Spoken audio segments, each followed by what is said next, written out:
Kita akan melanjutkan mendengarkan renungan firman Tuhan pagi hari ini. Untuk para lektor bisa mempersiapkan diri. Untuk Lukas untuk 1 Tawari pasal 24 ayat 1 sampai 31 Ibu Neliana. Lukas pasal 1 ayat 1 sampai 25 Ibu Sarma. Lukas pasal 1 ayat 26-45 Ibu Cinta. Lukas 1:46 sampai 66 Saudari Naomi. Lukas 1 ayat 67 sampai 80 Pak Mulya. Kita akan awali dengan doa sebelum membacakan firman Tuhan. Silakan Saudari Naomi. Baik. Bapa kami yang di surga, kembali kami akan mendengarkan dan merenungkan firman-Mu Tuhan yang akan disampaikan Gembala kami Pastor Paul. Engkau selalu mengurapi dan memberkati beliau Tuhan, dan buka hati kami serta pikiran kami agar firman-Mu menjadi rema dan kami bisa melakukannya. Terima kasih ya Bapa, segala kemuliaan hanya bagi nama-Mu, Tuhan kami Yesus Kristus. Haleluya, amin. Amin. Silakan Ibu Neliana. Baik, terima kasih Pak Apeng. Salam Pak Apeng. Salam Om Dika. Salam Pastor Paul, Bu Ana, dan Bapak Ibu semua yang ada di Zoom dan di YouTube. Dan salam juga untuk saudara kami yang nonton kembali siaran kita hari ini.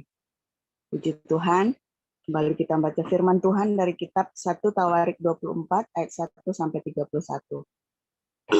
Demikian firman Tuhan. Inilah rombongan anak-anak Harun. Anak-anak Harun ialah Nadab, Abihu, Eleazar, dan Itamar. Tetapi Nadab dan Abihu mati lebih dahulu daripada ayah mereka dengan tidak mempunyai anak laki-laki. Maka yang memegang jabatan ialah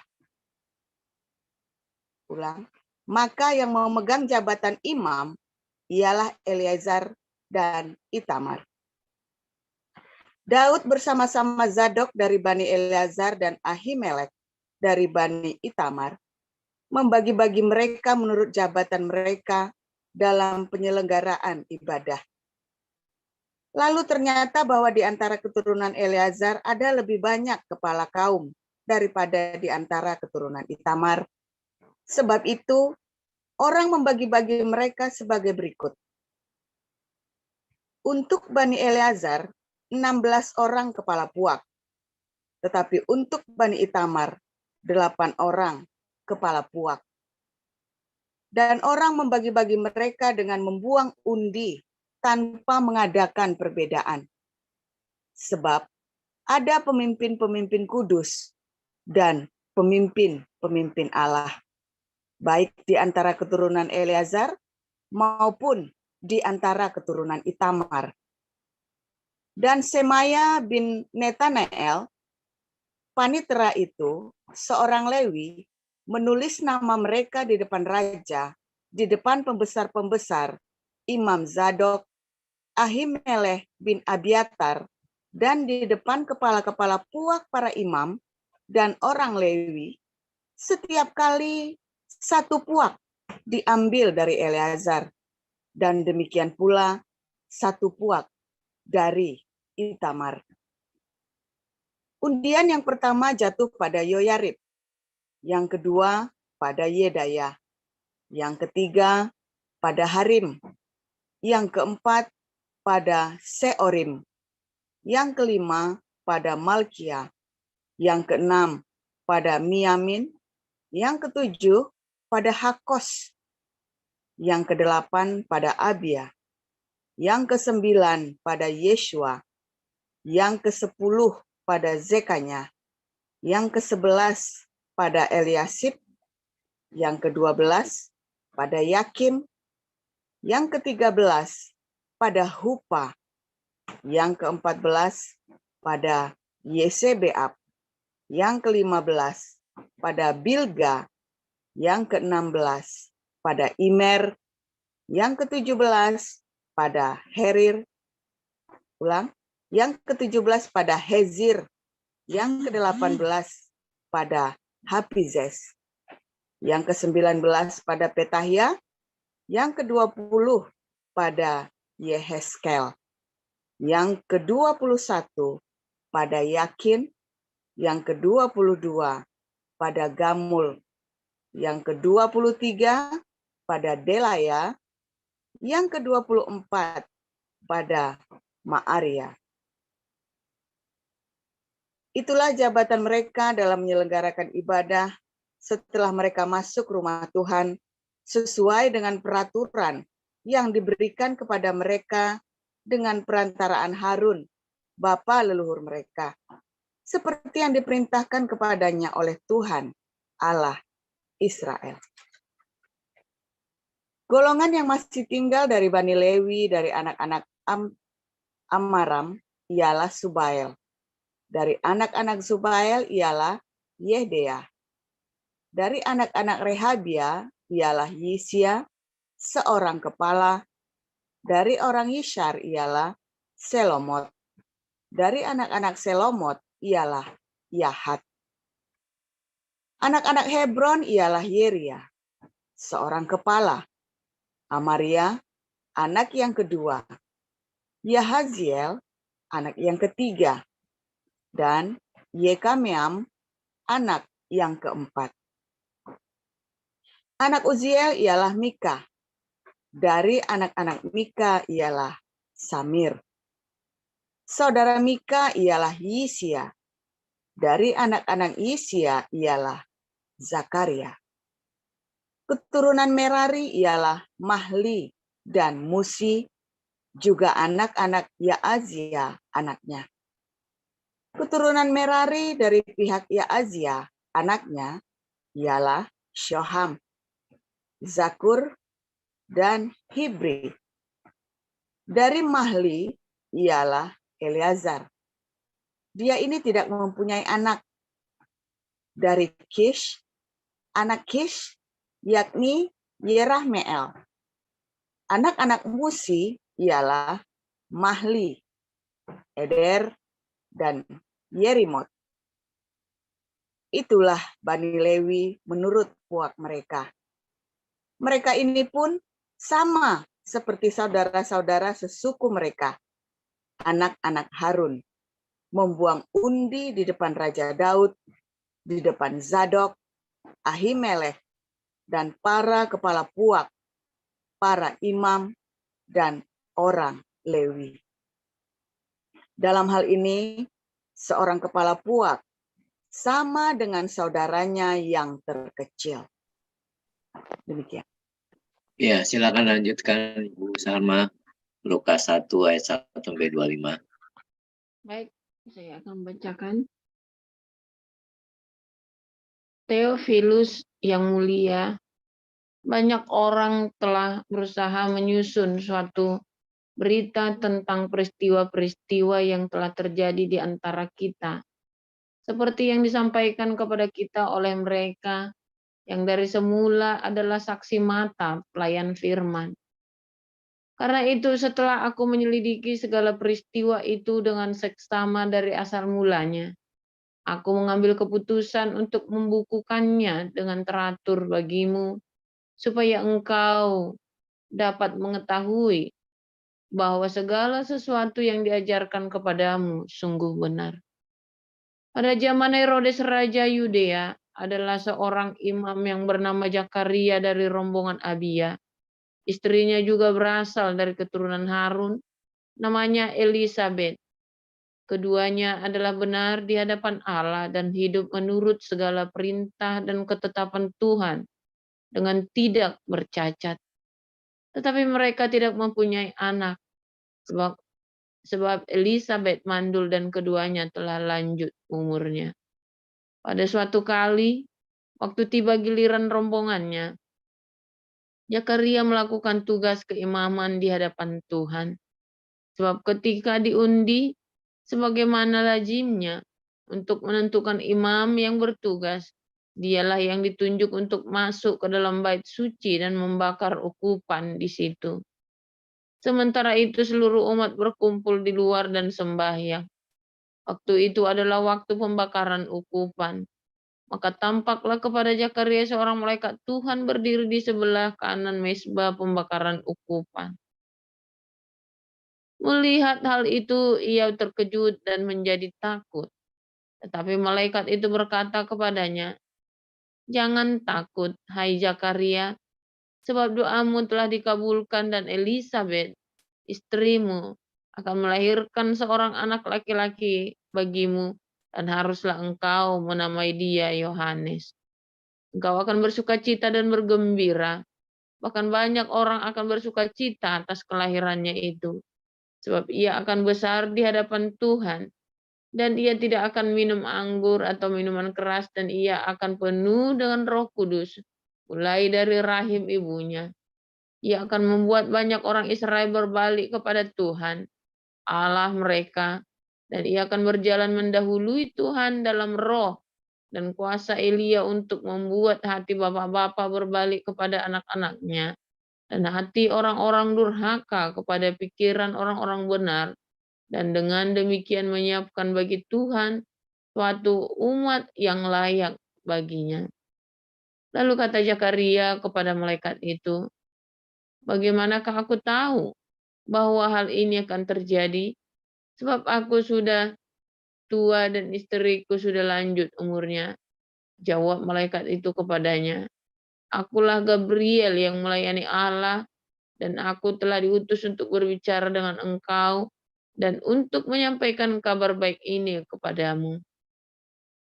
Sesungguhnya engkau akan menjadi bisu dan tidak dapat berkata-kata sampai kepada hari di mana semuanya ini terjadi, karena engkau tidak percayakan perkataanku yang akan nyata kebenarannya pada waktunya." Sementara itu orang banyak menanti-nantikan Zakaria. Mereka menjadi heran bahwa ia begitu lama berada dalam bait suci. Ketika ia keluar, ia tidak dapat berkata-kata kepada mereka, dan mengertilah mereka bahwa ia telah melihat suatu penglihatan di dalam bait suci.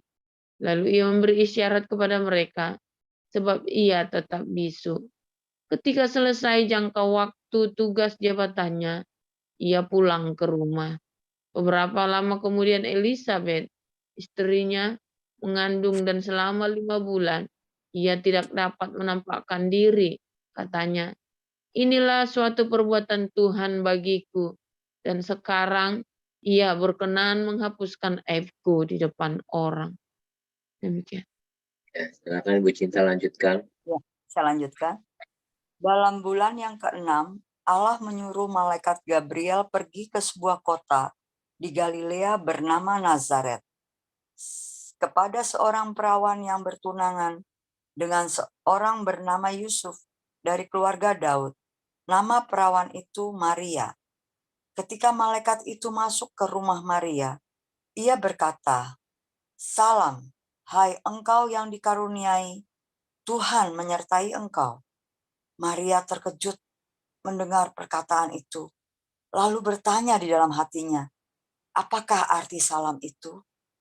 Kata malaikat itu kepadanya, "Jangan takut, hai Maria, sebab engkau beroleh kasih karunia di hadapan Allah. Sesungguhnya engkau akan mengandung dan akan melahirkan seorang anak laki-laki, dan hendaklah engkau menamai dia Yesus. Ia akan menjadi besar dan akan disebut Anak Allah yang Maha Tinggi. Dan Tuhan Allah akan mengaruniakan kepadanya tahta Daud, bapa leluhurnya. Dan ia akan menjadi raja atas kaum keturunan Yakub sampai selama-lamanya. Dan kerajaannya tidak akan berkesudahan." Kata Maria kepada malaikat itu, "Bagaimana hal itu mungkin terjadi? Karena aku belum bersuami." Jawab malaikat itu kepadanya, "Roh Kudus akan turun atasmu, dan kuasa Allah yang Maha Tinggi akan menaungi engkau. Sebab itu, anak yang akan kau lahirkan itu akan disebut kudus, Anak Allah. Dan sesungguhnya Elisabet, sanakmu itu, ia pun sedang mengandung seorang anak laki-laki pada hari tuanya, Dan inilah bulan yang ke-6 bagi dia yang disebut mandul itu.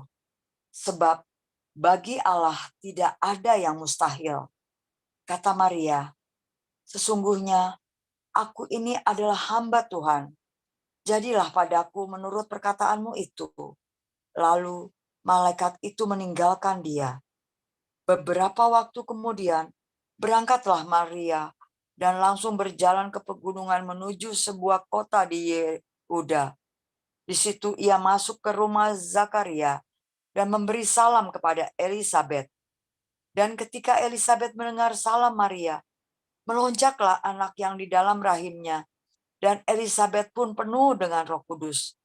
Lalu berseru dengan suara nyaring, diberkatilah engkau di antara perempuan, dan diberkatilah buah rahimmu.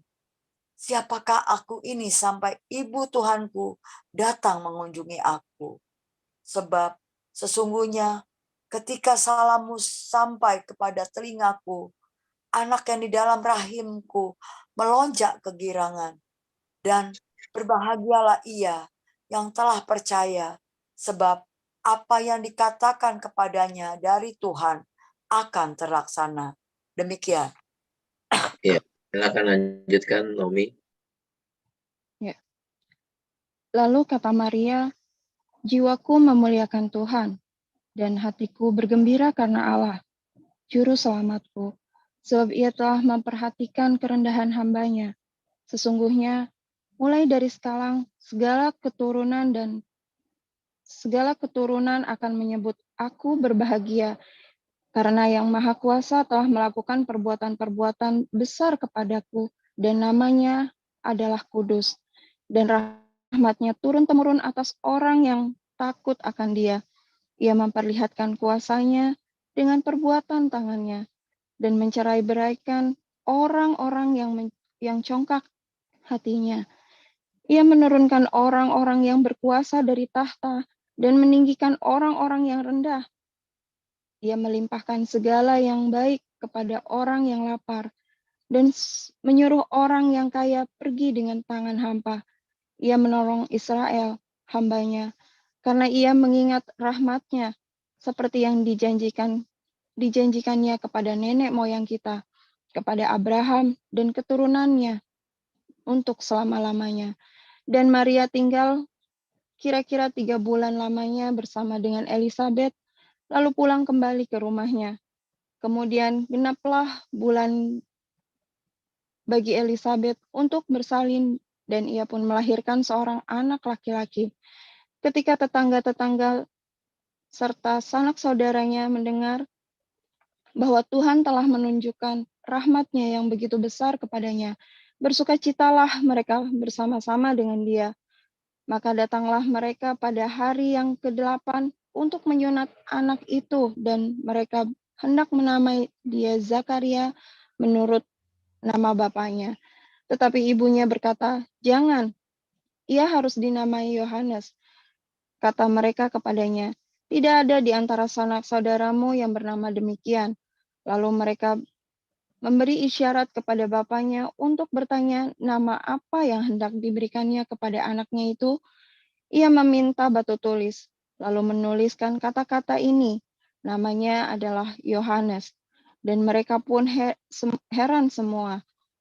Dan seketika itu juga terbukalah mulutnya dan terlepaslah lidahnya. Lalu ia berkata-kata dan memuji Allah. Maka ketakutanlah semua orang yang tinggal di sekitarnya, dan segala peristiwa itu menjadi buah tutur di seluruh pegunungan Yudea, dan semua orang yang mendengarnya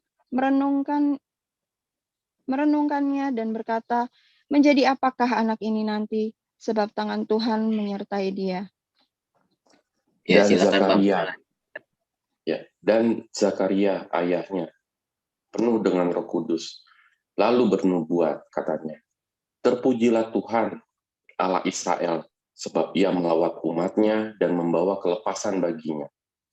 Ia menumbuhkan sebuah tanduk keselamatan bagi kita di dalam keturunan Daud hambanya itu, seperti yang telah difirmankannya sejak purbakala oleh mulut nabi-nabinya yang kudus, untuk melepaskan kita dari musuh-musuh kita dan dari tangan semua orang yang membenci kita, untuk menunjukkan rahmat-Nya kepada nenek moyang kita, dan mengingat akan perjanjiannya yang kudus, yaitu sumpah yang diucapkannya kepada Abraham, bapa leluhur kita, bahwa Ia mengaruniai kita, supaya kita terlepas dari tangan musuh, dapat beribadah kepadanya tanpa takut, dalam kekudusan dan kebenaran di hadapannya seumur hidup kita.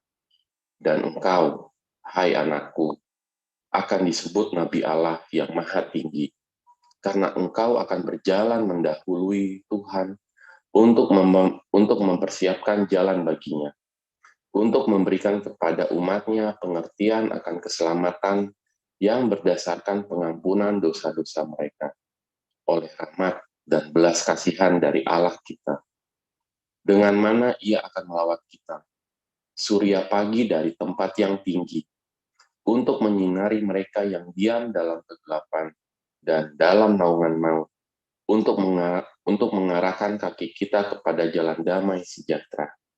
Adapun anak itu bertambah besar dan makin kuat rohnya, dan ia tinggal di padang gurun sampai kepada hari ia harus menampakkan diri kepada Israel. Demikian. Ya, terima kasih untuk para lektor, Ibu Neliana, Bu Salma, Bu Cinta, Saudari Naomi, dan Pak Mulia. Tuhan berkati, kita akan lanjutkan dengarkan renungan firman Tuhan dengan judul Rompongan Abia. Silakan Pastor Paul. Luar biasa, firman Tuhan selalu baru setiap hari bagi kita yang menanti-nantikan dengan setia, ya.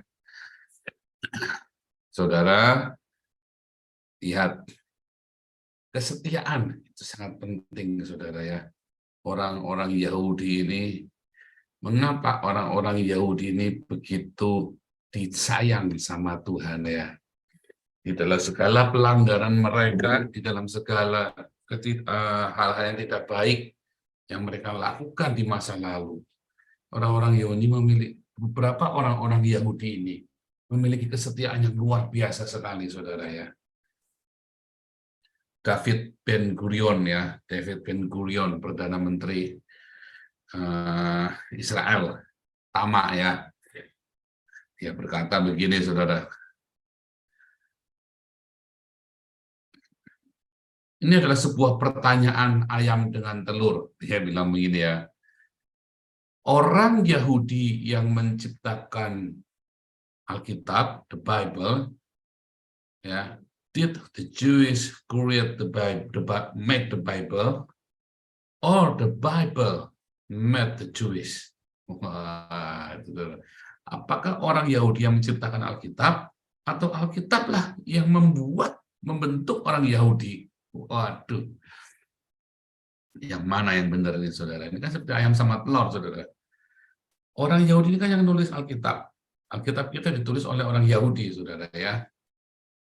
Tetapi Alkitab inilah yang membentuk bisanya ada bangsa Yahudi, ya gara-gara ada Alkitab ini, saudara.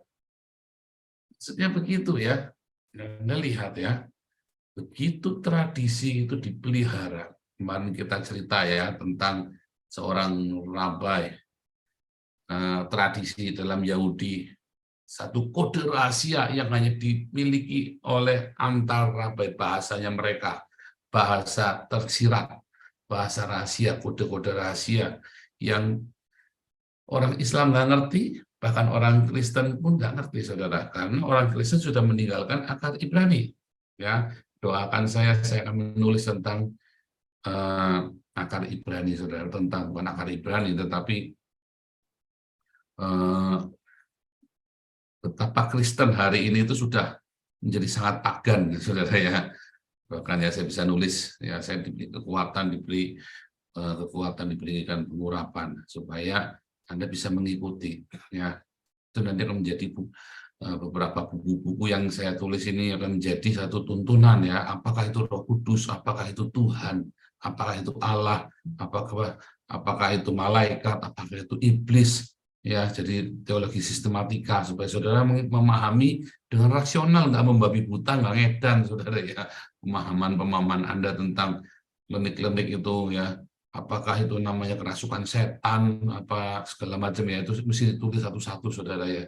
Kiranya Tuhan memberikan saya kekuatan dan memberikan pertolongan ya, saudara ya, supaya saya punya banyak waktu untuk bisa menulis, saudara ya. Karena kesibukan mengajar, kesibukan, ya kan, harus mengajar, harus cari duit dong, gimana, kan harus cari uang. Saya kan kudu mengajar ya, saudara ya. Masa hidupnya mudah didonasi terus, saudara. Harus bekerja ya. Nah, kalau nggak kerja jangan makan. Makanya saya harus banyak hal yang mau kita lakukan, saudara ya.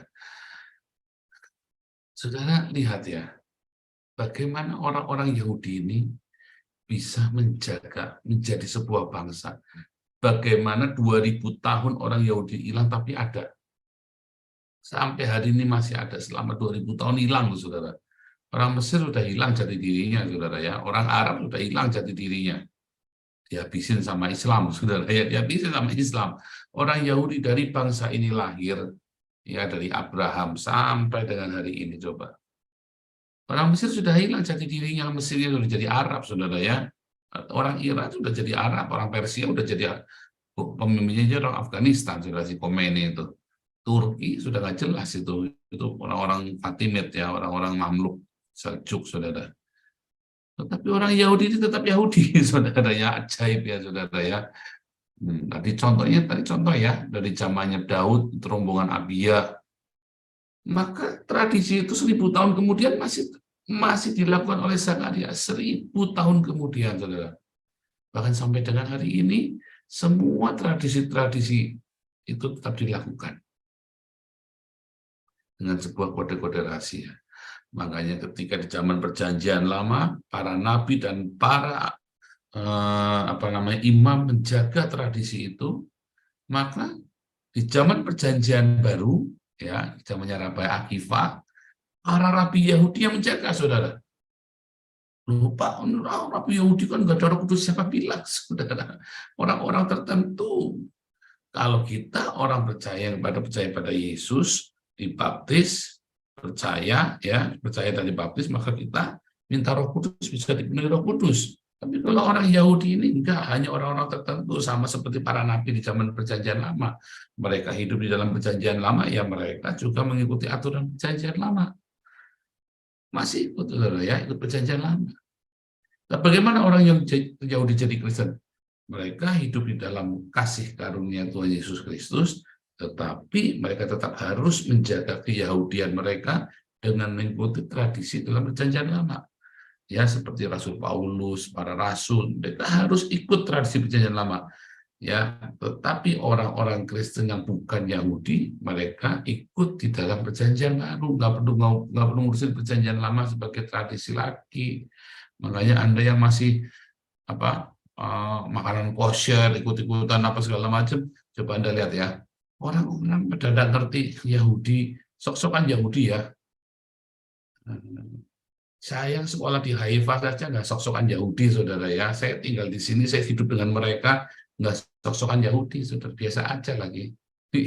Biasa aja, nggak usah Jewish wannabe.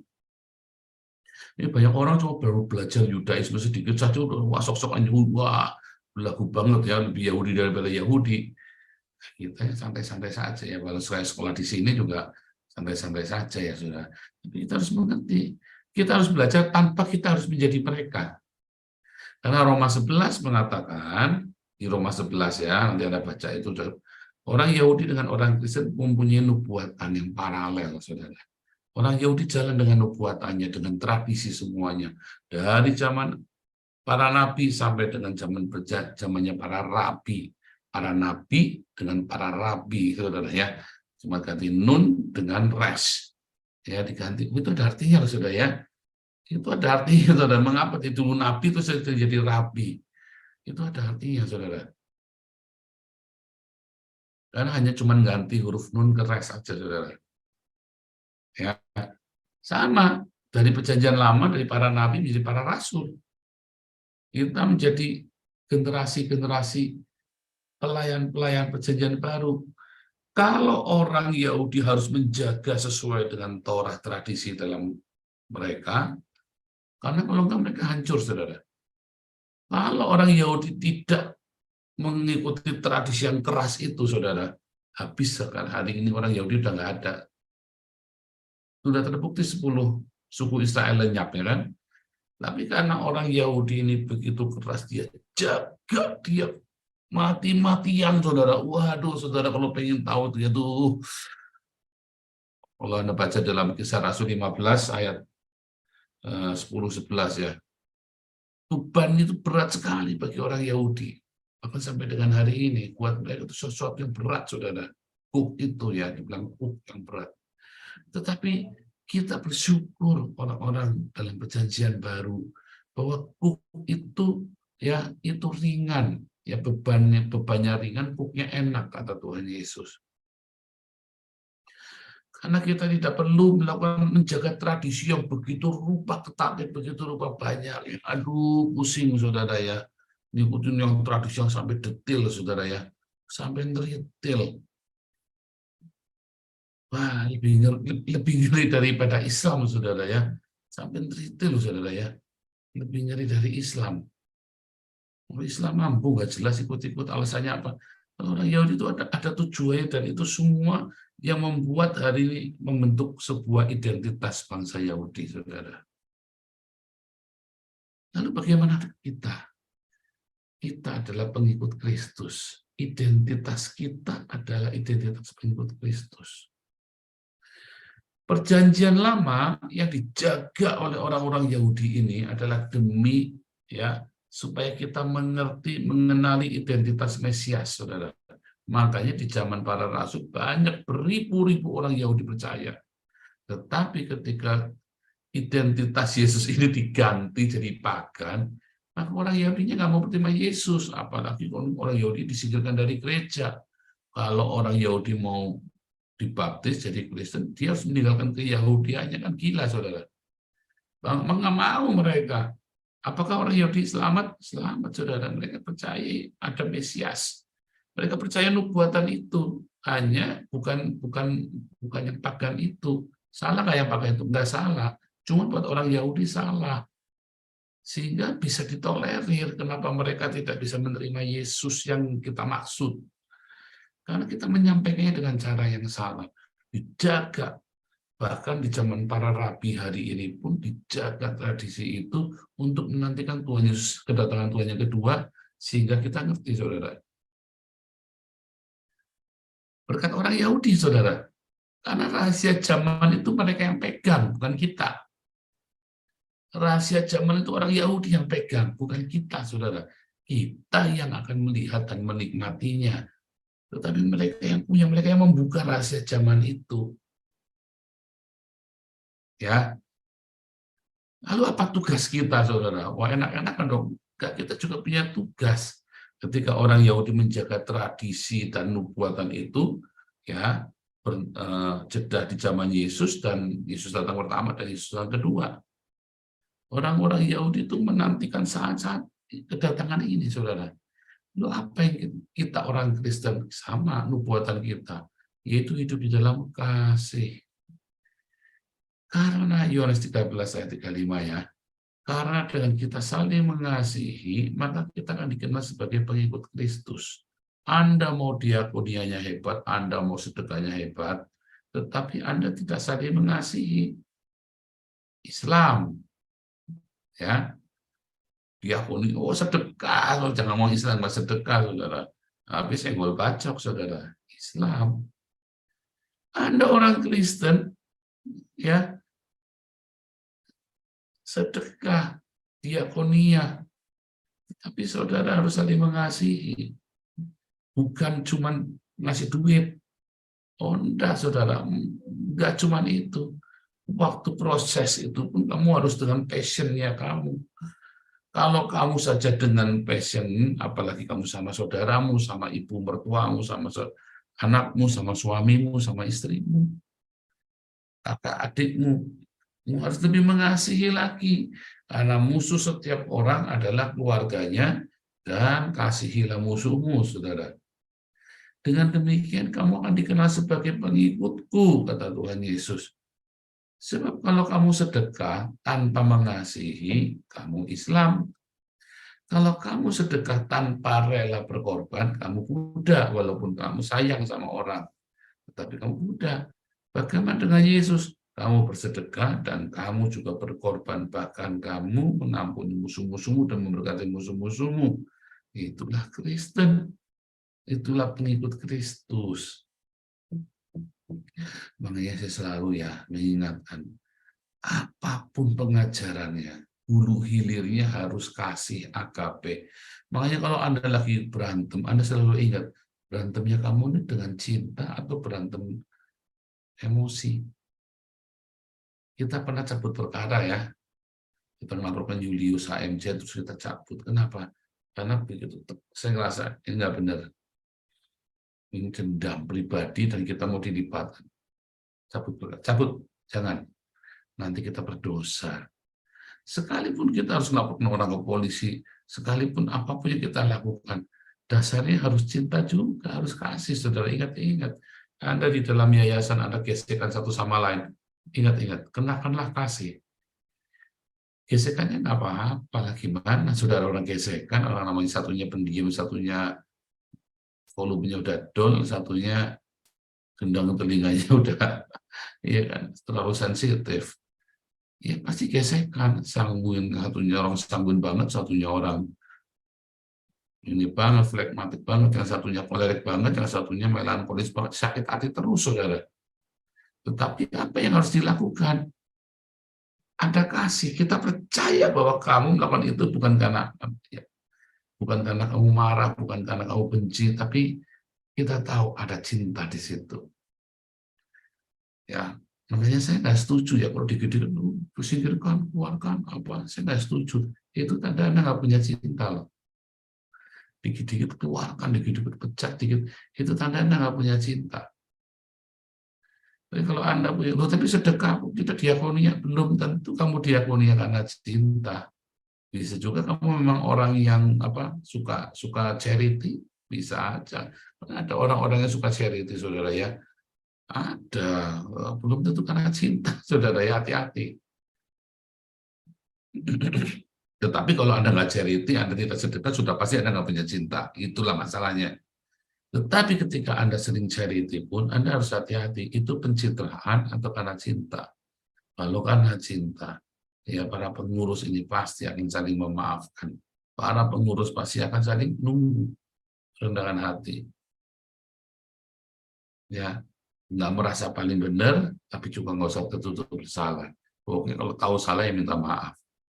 Tetapi nggak usah juga, udah aku salah deh, udah ngalah ngasih waras ngalahi. Ya nggak usah begitu juga.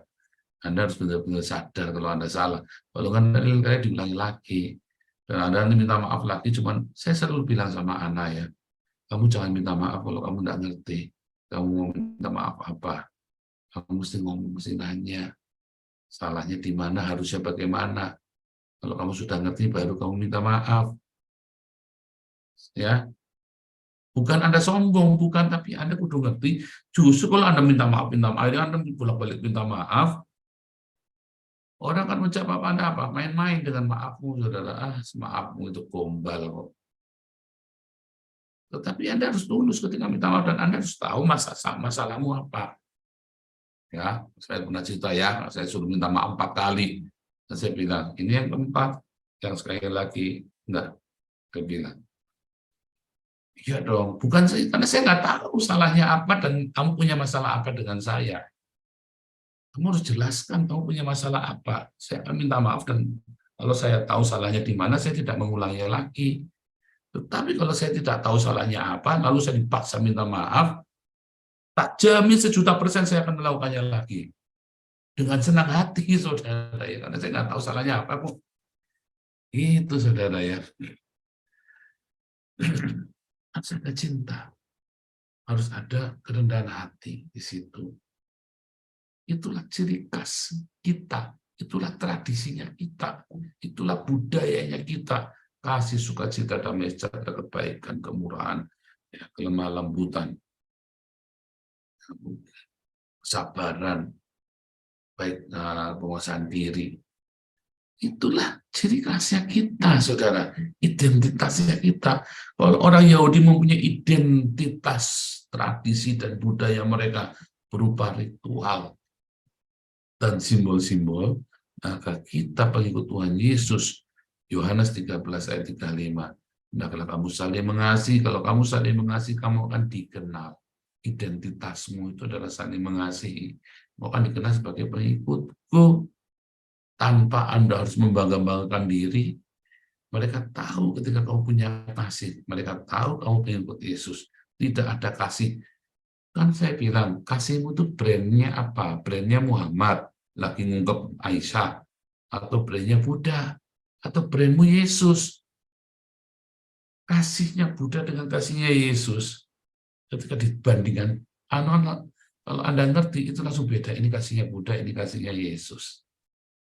Ya, sama seperti kalau Anda punya cake, ini cake buatannya siapa? Anda ngerti ini buatannya orang ini, buatannya ada 3 cake. Anda tahu dari rasanya, Anda ngerti yang bikin siapa kalau Anda sering masuk di dalamnya tentunya ya. Anda ngerti. Tapi saya dulu tukang ini ya, ngumpulin rambut buat bikin sanggul. Waktu ngikat, setiap perusahaan, setiap orang-orang yang ngumpul rambut, ya, yang bikin begitu ya, cara ngikatnya beda, saudara. Punya ilmu, selalu ada brandnya, ya ada brandnya. Muhammad punya kasih, yaitu ngungkep Aisyah, ya kan, kasihnya Aisyah. Karena waktu ngungkep Aisyah kan dia dapat wahyu banyak sekali, saudara. Buddha punya kasih, Yesus punya kasih, kasih yang mana? Nah, ketika kita punya kasihnya Tuhan Yesus, bukan dikenal. Itu citra itu akan keluar. Makanya apapun yang kita lakukan, hulu hilirnya, selalu ketika Anda marah, ketika Anda tergesekan, ketika selalu ingat, ops, ini cintanya Yesus. Ops, cintanya Yesus. Sehingga gesekannya itu produktif, bukan gesekan yang tidak perlu. Kalau Anda tidak punya cinta, ada kesombongan, ada arogan, maka Anda tidak punya cintanya Yesus. Gesekan itu akan menjadi benturan yang menyakitkan dan tidak ada gunanya. Tapi kalau Anda punya cintanya Tuhan Yesus, gesekan pasti terjadi. Tetapi gesekan itu akan menjadi positif. Itu bedanya, saudara ya. Itulah trademark, itulah brand, itulah sebuah kultur, itulah sebuah tradisi yang harus dipertahankan. Turun-temurun sampai Yesus datang. Orang-orang yang punya kasih ini akan ciri khasnya itu beda. Ciri khasnya beda. Ya, sayang sekali banyak orang mulai meninggalkan kasih itu. Mereka lebih banyak di dalam ritual-ritual. Wah, sayang sekali, saudara ya. Sayang sekali. Kita orang Kristen tidak didesain untuk simbol dan ritual. Lalu kenapa Anda melakukannya? Akhirnya perang salib, saudara. Ya kan? Akhirnya Trinitas Oneness sekarang lagi bacok-bacokan, saudara. Ya kan? Padahal kita dikenal sebagai pengikut Kristus bukan karena Trinitas Oneness dan segala macam. Kenapa? Karena cinta. Karena cinta. Tapi cintanya siapa nih? Cintanya Muhammad yang ngungkep Aisyah, apa cintanya Buddha atau cintanya Yesus? Yang mana cintamu, saudara? Dari caramu mencinta, kamu akan ketahuan kamu pengikut siapa, saudara. Ya, serius. Orang Yahudi menjaga tradisi. Ya, kita juga menjaga tradisi. Orang Yahudi menjaga tradisi dengan simbol dan ritual yang dituntun dari Torah turun-temurun. Kita orang Kristen punya makna dari nubuatan dan tradisi itu. Maknanya itu adalah Tuhan mengasihi umat manusia, maka kita harus saling mengasihi. Itu makna dari semua itu, saudara. Dari semua tradisi itu, dari semua adat istiadat, sebenarnya pesannya cuma satu, Tuhan mengasihi umatnya, dan umatnya disuruh saling mengasihi. Ya, nah, dari minggu kita bahas lagi ya, kita cerita lagi ya tentang tradisi Yahudi. Tuhan Yesus memberkati.